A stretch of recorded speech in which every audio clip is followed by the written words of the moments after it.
اس نے تعبیر کرنے والا بلایا، اس سے کہا اس کی تعبیر بتاؤ، تو کہنے لگا تعبیر یہ ہے کہ آپ کے سارے بال بچے رشتہ دار بہن بھائی آپ کی زندگی میں مر جائیں گے۔ بادشاہ نے وہ بندہ بھی مروا دیا۔ اس نے کہا تو مجھے میرے بچوں کے موت کی خبر دینے آیا؟ اگرچہ غلط کیا، اللہ تعالیٰ معاف کرے، ناجائز کیا، لیکن نادان آدمی اتنی بڑی بیوقوفی کر گیا۔ کسی نے اس سے کہا کہ ایک اور آدمی بھی بڑی اچھی تعبیر بتاتا ہے، اس کو بلائیے۔ اس کو بلایا، اس نے تعبیر پوچھی، کہا میں نے خواب دیکھا ہے کہ میرے سارے دانت ٹوٹ گئے، تو تعبیر کیا ہے؟ تو اس نے کہا بادشاہ مبارک ہو، اس کی تعبیر یہ ہے کہ اللہ تعالیٰ آپ کو اپنے خاندان میں سب سے لمبی عمر عطا کرے۔ بادشاہ نے اس بندے کو انعام دیا۔ یہ ذرا مجھے بتائیے گا، اس نے بھی وہی تعبیر نہیں بتائی جو پہلے والے نے بتائی ہے؟ اس نے بھی وہی بات بتائی ہے نا؟ اس نے کیا کہا؟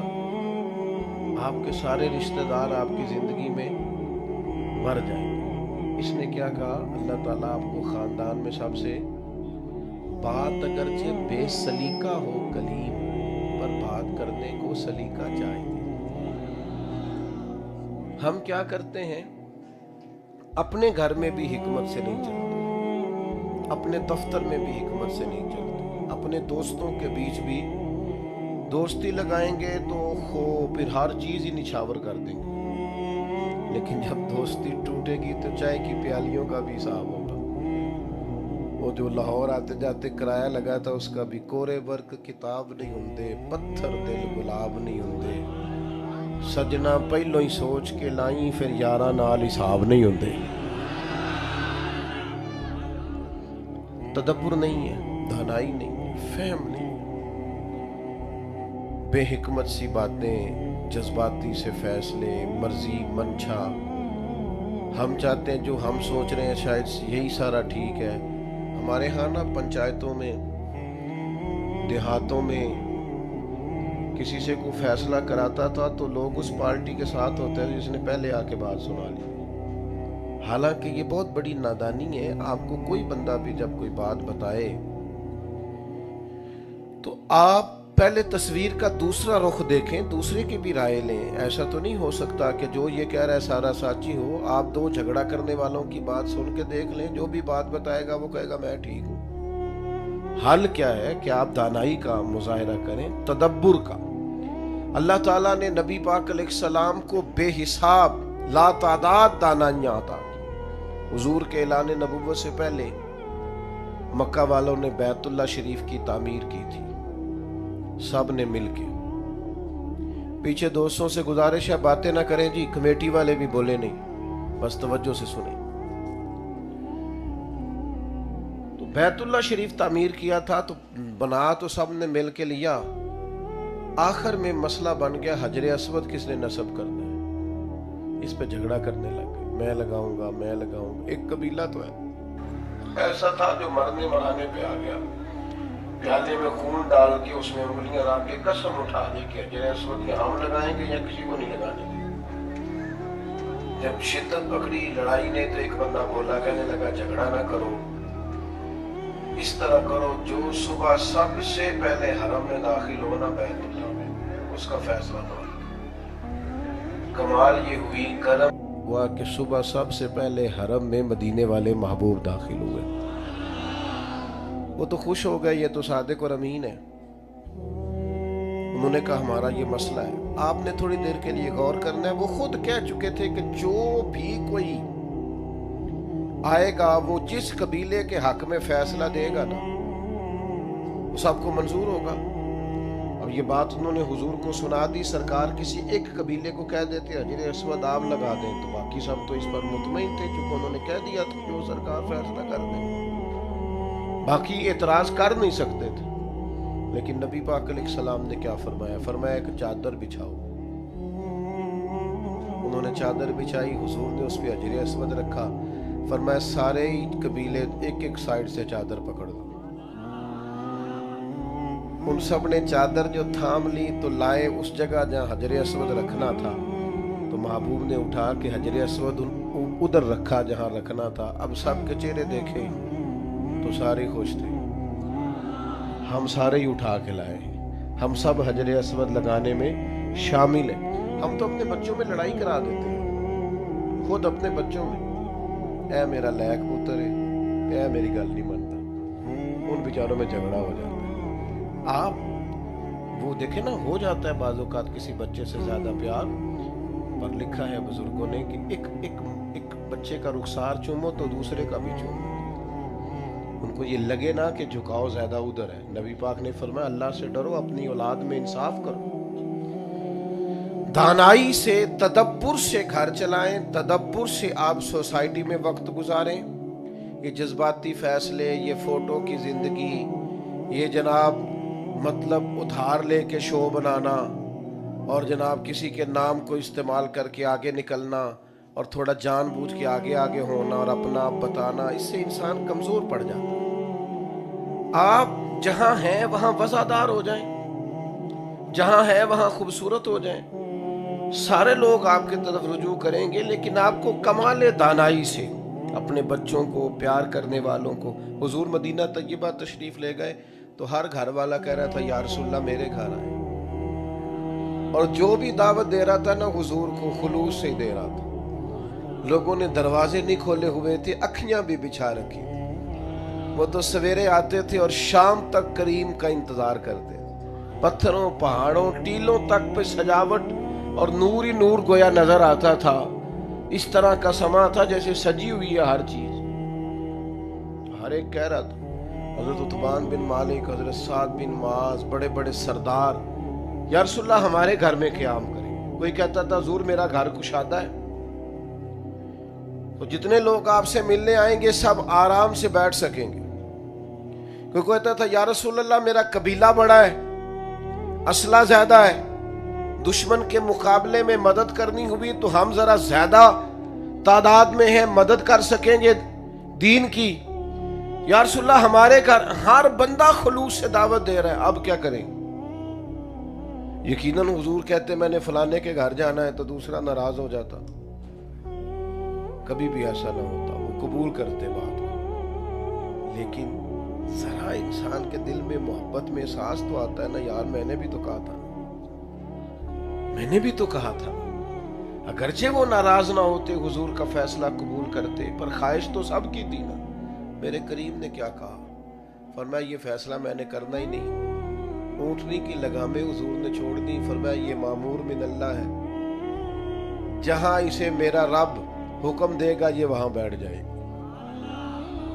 یہ فیصلہ ہی اللہ پہ چھوڑتے ہیں. نبی پاک نے فرمایا میری اونٹنی جہاں اللہ کی حکمت ہوگی وہاں. اونٹنی چلتی رہی وہاں آ کے بیٹھ گئی جہاں سیدنا ابو ایوب انصاری کا گھر تھا. لیکن نبی کریم کا کمال یہ ہے کہ حضور فوراً اترے نہیں. کوئی یہ نہ کہے اچانک بیٹھ گئی, محبوب بیٹھے رہے. اونٹنی ایک دفعہ بیٹھی پھر اٹھی, پھر اس نے ایک چکر لگایا اور پھر اسی جگہ آ کے بیٹھ گئی جہاں سیدنا ابو ایوب انصاری کا گھر ہے. واقعی مامور من اللہ ہے. وہاں آ کے بیٹھی, اور اب اس طرح بیٹھی کہ اس نے اپنی گردن بھی بچھا دی زمین پہ. اور جب وہ تسلی سے بیٹھ گئی تو اب میرے کریم اترے. اب حضرت ابو ایوب انصاری کے حضور مہمان بنے, اور جب مہمان بنے نا تو سارے اس لیے خوش تھے کہ یہ فیصلہ اللہ نے اپنے محبوب کو کر کے دیا. تو کچھ معاملات ایسے ہیں جن میں نہایت دانش مندی سے, تدبر سے. ایک صحابی نے کہا تھا یا رسول اللہ میں نے اپنے اس بیٹے کو گھوڑا خرید کے دیا ہے. اس کی والدہ کہتی تھی حضور کو گواہ بنا دو, تو میں آپ کو گواہ بنانے آیا ہوں. اس وقت کی گھوڑا ضرورت تھا, مجبوری تھا, جیسے آج آپ کی موٹر سائیکل اور گاڑی ضرورت ہوتی ہے نا, اس وقت یوں ہی سمجھ لیں جیسے گاڑی لے کے دی ہے. تو یہ میں نے اسے گھوڑا دیا ہے. تو نبی کریم علیہ السلام نے فرمایا دوسرے بیٹے کو بھی دیا ہے. یا رسول اللہ نہیں. تو فرمایا پھر ظلم اور زیادتی پر مجھے گواہ بنانے آ گئے. فاتقوا اللہ فاعدلوا اولاد, اللہ سے ڈرو, اپنی اولاد میں انصاف کرو. اس کو لے کے دیا ہے تو پھر دوسرے کو بھی لے کر کے دو, تدبر سے میرے بھائی, حکمت سے.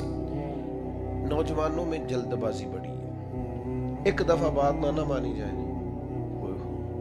اور باہر آ کے کچھ لوگ بڑے جناب فخر سے سناتے کہتے وہ منڈے نے آئی سامان پانتا ہے وہ مرضی دا کھانا نہیں سی نہ پکیا. یہ کوئی عقل مندی نہیں ہے. میں اپنے بچوں کی ہر خواہش پوری کرتا ہوں, آپ غلط کرتے ہیں.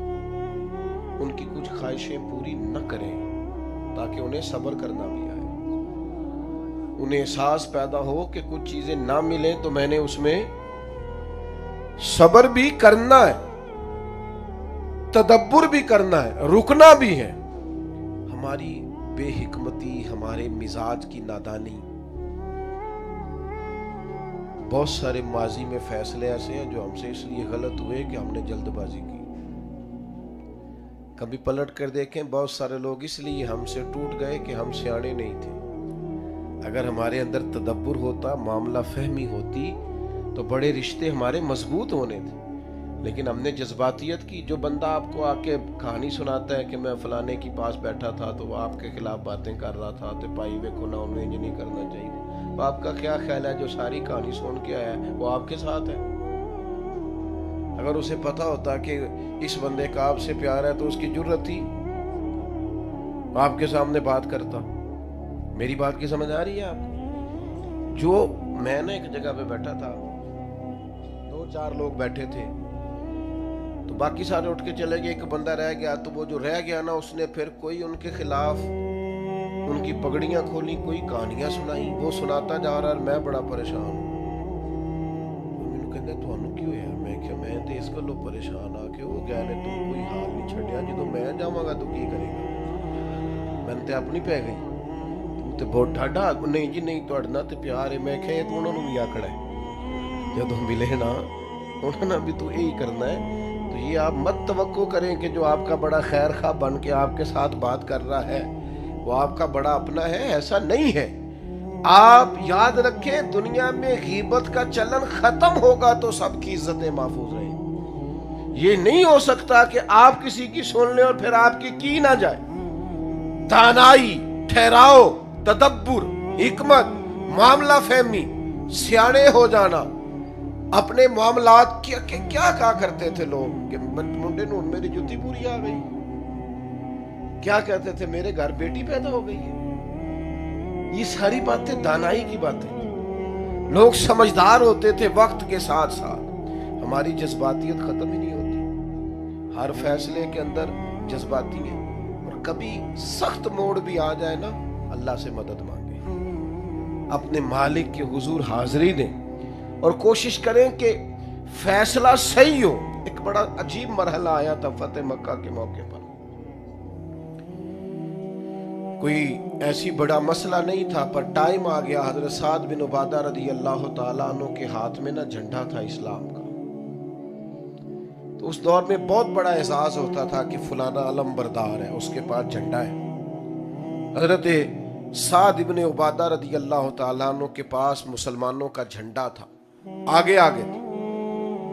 کوئی ایسی بات ہو گئی کہ ان سے جھنڈا واپس لینا پڑ گیا. اب بندہ بڑا قیمتی ہے, بندہ بڑا باکمال, جلیل القدر صحابی, بدر سے لے کر فتح مکہ تک ہر جگہ پہ ان کی خدمات پورے عروج پر ہے. لیکن جھنڈا واپس لینا ہے.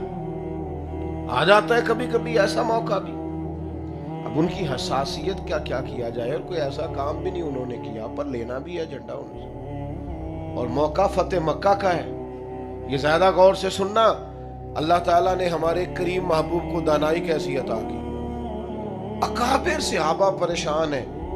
حضرت سیدنا فاروق اعظم جیسے لوگ, حضرت صدیق اکبر جیسے لوگ کہ یہ کیا کیا جائے, مولا علی شیر خدا جیسے لوگ سوچ رہے ہیں کہ کس طرح اتنا بڑا آدمی ہے. تو محبوب نے فرمایا کوئی مسئلہ نہیں, ساتھ سے جھنڈا لیتے ہیں. نبی کریم نے کیا کیا, فرمایا ساتھ میں نے ایک فیصلہ کیا. یہ میری طرف دیکھنا, یہ غور کرنا دوستو. حضور فرمانے لگے میں نے ایک فیصلہ کیا ہے. یا رسول اللہ کیا؟ فرمایا میں نے فیصلہ کیا ہے جھنڈا آپ سے لے کر آپ کے بیٹے کو دے دیا جائے. قربان جائیں, سب سے زیادہ باپ اس وقت راضی ہوتا ہے جب اسے پتہ چلے نا میرا پتر میرے جگہ لینے کے قابل ہو گیا, انہوں نے کام سنبھال لیا ہے. سب سے زیادہ باپ خوش ہو جائے. اچھا چاہیے تھا حضرت سعد بن عبادہ جھنڈا لینے پر ناراض ہوتے، لیکن وہ معاملہ ایسا ہوا کہ پہلے سے بھی زیادہ راضی ہو گئے، وہ خوش ہو گئے، یا رسول اللہ میرے نصیب جو خدمت کل تک میں کرتا تھا میرا بیٹا کیا کرے گا۔ تو صحابہ کرام فرماتے ہماری روحیں وجد کر رہی تھی کہ ایسا کمال فیصلہ، کاش ہمارے فیصلے درست ہو۔ ایک میرے پاس مسئلہ آیا، 2 دفعہ لڑکے نے طلاق دے دی ہے، تو جذباتی بڑا ہے تو مارتا بھی ہے تو ایسا بھی ہے، تو میں نے نا اس شخص سے کہا، باپ بیٹی کا مسئلہ پوچھنے آیا، میں نے کہا جانتے نہیں تھے آپ؟ کہنے لگے نہیں میں جاننا، بھانجا میری ہمشیرہ کا بیٹا ہے۔ تو میں نے کہا بد اخلاق بھی اور بیٹی کو مارتا بھی آپ سارا کہنے کی کرتا، پھر بہن کا آ گئی سی۔ میں نے کہا یہ کوکل مندی کی علامت ہے؟ آپ کو پتہ ہے بد اخلاق ہے اور پہلے دن سے پتہ ہے، تو آپ نے یہ اتنا بڑا ظلم کیا کہ بہن آ گئی تھی تو آپ نے بیٹی قربان کر دی۔ شریعت آپ کو اجازت دیتی ہے، اس کی اخلاق اجازت دیتا ہے؟ کس طرح کے فیصلے کرتے ہیں ہم؟ رشتے میں کیا ملتے رہیں گے، یہ ملتے رہیں گے؟ آپ وہ فیصلہ کریں جو دیر پا ہو۔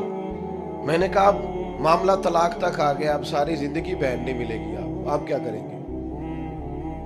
اب تو معاذ اللہ اس کے بعد تو یہاں تک حالات پہنچ جاتے ہیں لوگ جنازے نہیں پڑھتے۔ یہ کوئی دانائی کی بات ہے؟ آپ وہ کام کریں جو حکمت پر مبنی ہے۔ جذباتی فیصلے فلانے نے کہتا ہے فلانا آ گیا سی، وہ ہمارے الیکشن ہوتا ہے نا، وہ کہنے نا جی چوری میرے گھر آ گیا سی، میں کہا جی الیکشن تو بعد آیا تاں گل کری، الیکشن والے دن ہی آیا سی، انہیں دیاڑا ہی سی، اسے پتا تھا وہ جی وہ میرے گھر آ گیا، بلکہ الٹا ناراض ہو رہے ہیں، وہ میرے گھر آیا ہوں تسی میرے آکھر دے ووٹ دیو، اور پھر جب وہ جیت جاتا ہے اس کے بعد کہتے ہیں جتایا میں تو میرا فون نہیں چکتا۔ میں کیا انہوں پتا ہے تو جتایا تھا نہیں چکتا؟ کیا مذاق اپنے ساتھ کرتے ہیں، بے حکمت فیصلے اور نہ۔ میں نے زندگی میں کبھی ووٹ کاسٹ نہیں کیا۔ پہلی بات تو یہ ہے کہ اسلام جمہوریت کا نہیں خلافت کا قائل ہے، پہلی بات تو یہ ہے۔ جمہوریت تو وہ طرز حکومت ہے کہ جس میں بندوں کو گنا کرتے ہیں تو اللہ نہیں کرتے۔ ایک بالکل ان پڑھ اور نادان آدمی کا، یہاں تو معذور لوگوں کے لوگ ٹھپے، اس کا ووٹ بھی اسی برابر ہے، پڑھے لکھے کا بھی، بندوں کو گنا کرتے ہیں، یہ اقبال نے کہا تھا۔ اور دوسری بات یہ ہے میرے بھائی کہ یہ نہ خنجر اٹھے گا نہ تلوار ان سے، یہ بازو میرے آزمائے ہوئے ہیں۔ یہ سارے لوگ وہی ہیں، پارٹیاں بدل بدل کے کبھی اس میں کبھی اس میں، کس چکروں میں پڑے۔ بہرحال یہ میرا عنوان نہیں، جو بات عرض کرنا چاہتا ہوں کہ بغیر حکمت کے نہیں، دانائی کے ساتھ وقت گزارے۔ اور اگر کبھی کوئی آپ سے سوال بھی کرے، انسانی ذہن میں نا سوال پیدا ہو جاتا ہے، جسموں کو قید کیا جا سکتا ہے، ذہنوں کو روحوں کو قید، سوال اٹھتے رہتے ہیں، سوال کا جواب ہوتا ہے، سوال پر لڑائی نہیں ہوتی، اور لڑائی کریں گے آپ، ڈانٹ ڈپٹ کریں گے تو بغاوت پیدا ہوگی۔ ایک سوال کھڑا ہو گیا تھا،